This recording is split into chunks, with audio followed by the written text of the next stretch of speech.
Bem Unyi. Leaders of the three main parties are vying for votes in a race that could test the ruling ANC's popularity 25 years after the start of democracy. About 26.8 million voters are registered to cast ballots in 22,925 polling stations. The ANC is tipped to win, but with a reduced majority. Meanwhile, South African President Cyril Ramaphosa cast his vote at Hitekani Primary School in Soweto and said he is excitingly confident for the 2019 general elections. Excitingly confident. The response of our people to voting is just amazing. The nation and our people are energized to cast their vote, and they can see that with their vote they are heralding a new dawn, a new beginning, a period of renewal, and it's also a period of hope. Reports say the result will reveal whether its new leader, President Cyril Ramaphosa, can reverse growing resentment among South African voters. Justin Bem-Unyi, NTA News. For more news from other parts of the globe, let's join Joyce Ometu. Tanzania plans to introduce a cable car to take people to the top of Mount Kilimanjaro, in a move aimed at boosting the number of tourists who visit Africa's tallest mountain. The authorities are already in talks with a Chinese and a Western company. However, porter and guide groups who take visitors up the mountain are opposed to the plan. Iran has suspended commitments under the 2015 international nuclear deal, a year after it was abandoned by the United States. President Hassan Rouhani said he would keep abundant uranium stocks in the country rather than sell them abroad. He also threatened to resume production of uranium enriched to a higher level in 60 days. The accord is aimed at curbing Iran's nuclear ambition in return for sanction relief. At least 8 people have been killed in an explosion outside a major Sufi Muslim shrine in the Pakistani city of Lahore, officials said. 5 police officers are reportedly among the dead. A police van was a prime target, authorities said. Police have described the blast as a suicide attack. The shrine is said to be one of the oldest Sufi shrines in South Asia. Thanks for staying tuned. I am Joyce Ometu. The translation of the word love means different things to many people depending on the scenario. So, what does love mean to you? This year's World Red Cross Day is centered on the word love.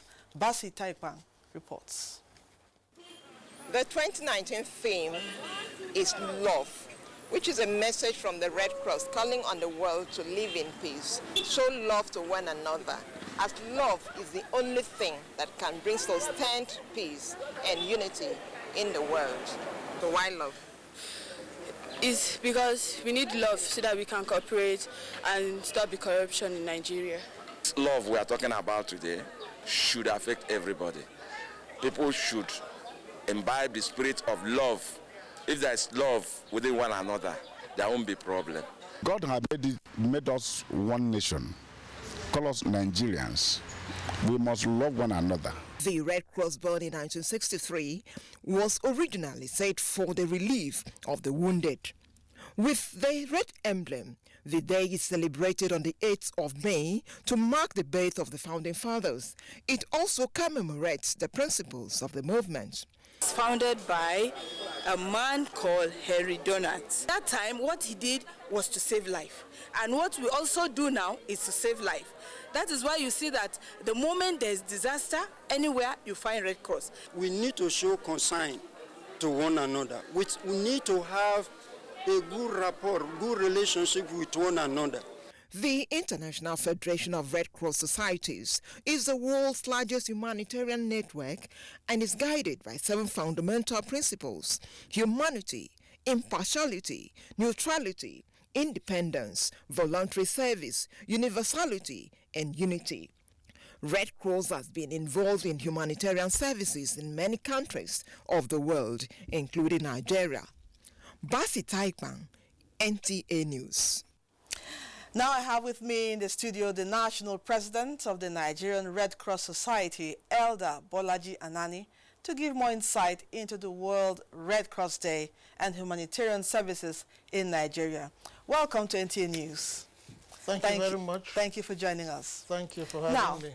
How has Red Cross been delivering on its mandate in the world and Nigeria in particular? To answer that question, we need to define what our mandate is as Red Cross, Red Crescent Society. Our mandate definitely includes supporting humanity in situations of disaster, disease and disease emergencies, displacements, and dehumanizing experiences. To support these people, because this can happen anywhere in the world and anywhere in the country, we have our foot soldiers, the real army of the Red Cross, and we call them volunteers. These are people who sacrifice their time, their energy, their intellect, and skills to help those who need help at such times. And all over the world, we have over 30 million of such people registered and trained. In Nigeria, we have over 800,000 of such people registered and trained. And they are everywhere in this country, in all the wards of all the local governments of all the states of Nigeria, we have our volunteers. So we are very close to every point where disasters could happen, where disease emergencies could happen, where people can get displaced, and we begin to have IDP camps and so on. So we are everywhere in the country with people who are trained to handle situations that need handling, to help those who cannot help themselves, those we call vulnerable. Okay, now, Elder, now, is Red Cross only about humanitarian services? Yes, as it were, but it will now depend on your definition of humanitarian services. So humanitarian services for us would include anything we do to stop the debasement of human dignity. And that is not only at war times, it's not only in times of crisis, but even during peace times, our work we go to help people from being debased. All right. Now, tell us, what are your thoughts concerning challenges faced in discharging these duties you've enumerated? Well, principally in Nigeria, we need people who are skilled to do this work. Volunteering is something that we expect people to continue to volunteer so that our numbers of people available to help will grow.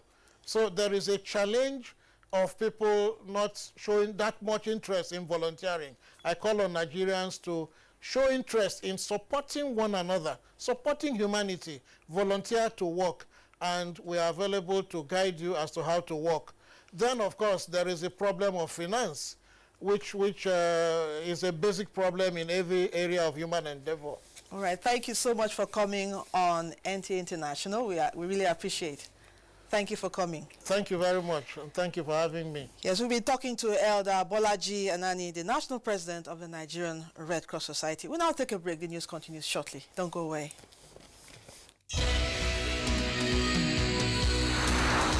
NTA International. This is where the news begins. Every breaking news and development on the African continent. Welcome to NTA International News. State House correspondent Hamza Musa. In-depth news analysis and professional perspectives on all sides of the story. Experts say the issue of security energies and resources must be mobilized to promote every day on NTA International. We take you inside Africa and the world. NTA International News. Africa as it is. Thank you for staying. Nigerians have been advised to disregard a report on social media stating that the federal government plans to pay Miyetti Allah 100 billion naira to persuade its members to allow peace to reign in the country. In a statement, the Buhari Media Organization described the information as rumor and the handiwork of mischief makers who are bent on portraying the federal government in bad light. It also states that the purported payment of 100 billion naira to the Miyetti Allah is a figment of the imagination of originators and purveyors of the fake news and has no iota of truth. The organization restated that President Muhammadu Buhari's administration is a responsible and responsive government that will not deviate from its avowed commitment to due process, rule of law, and fiscal responsibility.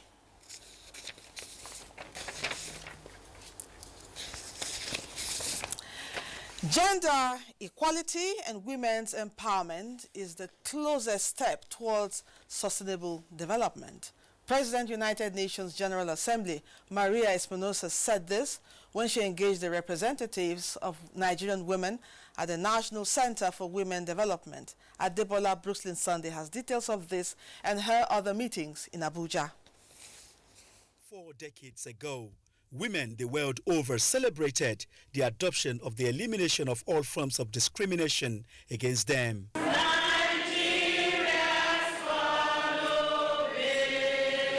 Dissatisfied with where women are today, Maria Espinosa is in Nigeria in continuation of her advocacy for the full inclusion of women and girls in efforts to achieve the Sustainable Development Goals. She scored Nigeria high in the area of women development with a view to making other countries to take a cue. It is progress that 24% of parliamentarians are women.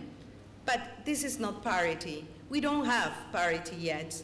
And we know that women in politics face enormous hurdles, including verbal, physical, and sexual abuse. This cannot continue. The federal government of Nigeria, under His Excellency President Muhammadu Buhari, created economic structures and infrastructures to facilitate investments and contribute to job creation for the teeming young population, especially women. Dr. Mrs. Aisha Muhammadu Buhari, the wife of the president, has been pushing the issue of women forward, not only at national level, but also at international level. Although Maria Espinosa prides herself as the first Latin American and fourth woman to attain the position of the President of the United Nations General Assembly, she advocates more higher position for women in all parts of the world. From the Women's Center, the President proceeded to University of Abuja, where she engaged the students on the need to do their best in order to excel in any field they have chosen. You are instinctively multilateral and multilateralists. This is why we cannot afford to exclude you from decision making. Some of the students had the opportunity to interact and tap from a wealth of experience and put in perspective their expectations. The UN, as a mother body of all nations in the world, should make and postulate a policy that would be and serve as a watchdog towards African leaders. The way to go about it is entrepreneurship. If youth can involve in entrepreneurship, do things for themselves, through that we can be able to develop our country and ourselves. Maria Espinosa arrived Nigeria from Chad, and from here she will be proceeding to Ghana for the continuation of our official visit to the African region. Adebola Brooklyn Sunday, NTA News. And as the ECOWAS Parliament reconvenes for its first ordinary session this year, the Speaker of the Parliament, Mustafa Siselo, says substantive progress has been made, though there have been some challenges in the effective actualization of most of the ECOWAS protocols for the desired integration of the people. The Speaker stated this at the opening of the session in Abuja. Joseph Orok reports.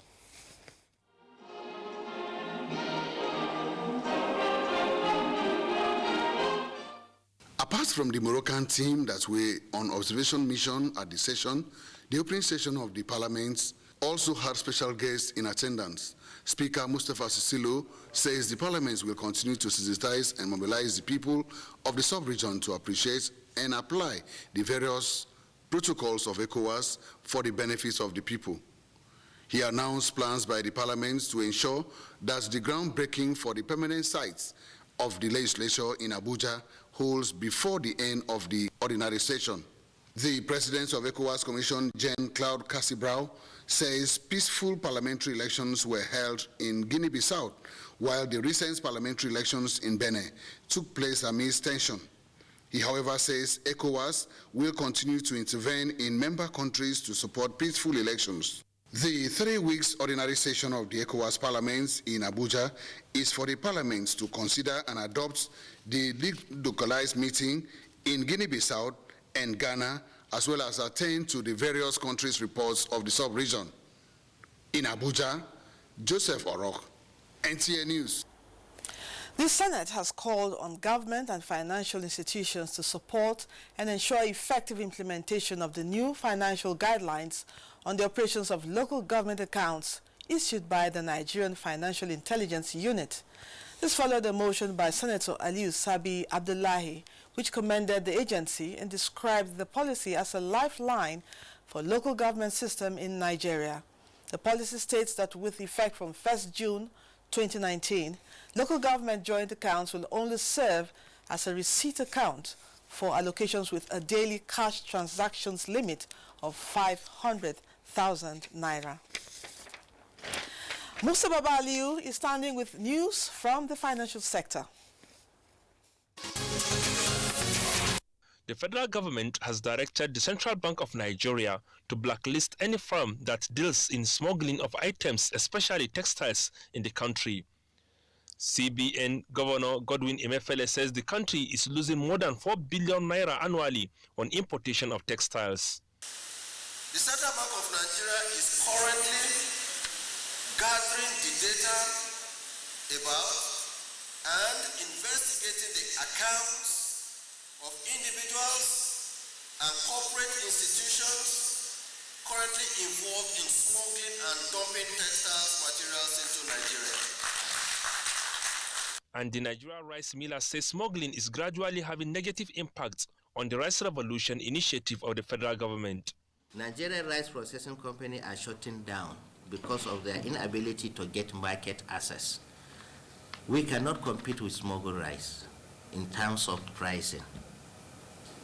On the issue of currency in circulation in the country, the Central Bank of Nigeria says as at March this year, about 2.15 billion naira of different denominations are going from hand to hand in the country. The Apex Bank says the monies are in 8 billion pieces of different denominations. Musa Baba Aliyu, NTA News. Next is Sports Update with Amanzi Marcus. Nigeria's Oluwatobilola Amusan has qualified for the Tokyo 2020 Olympics in the 100 meters hurdles after winning at the IAAF Diamond League meet in Doha, Qatar.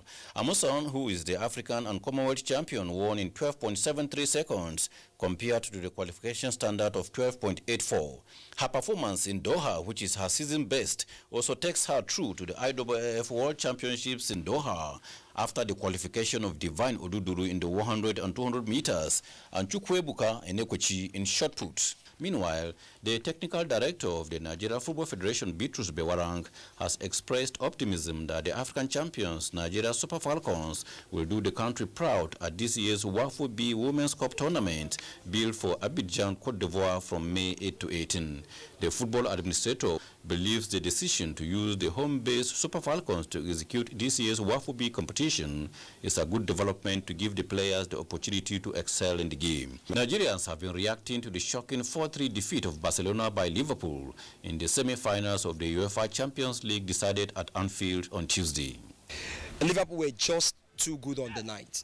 I think we must salute Jurgen Klopp in spite of the absence of his talismanic players. Barcelona have won the UEFA Champions League trophy 5 times, while Liverpool will be looking for a 6th title on the 1st of June in Madrid, Spain. With sports updates, Amanzi Marcus, NTA News. And that's the news on this hour on NTA International. We thank you for watching. I am Lydia Otijo-Ochi. Bye for now.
News.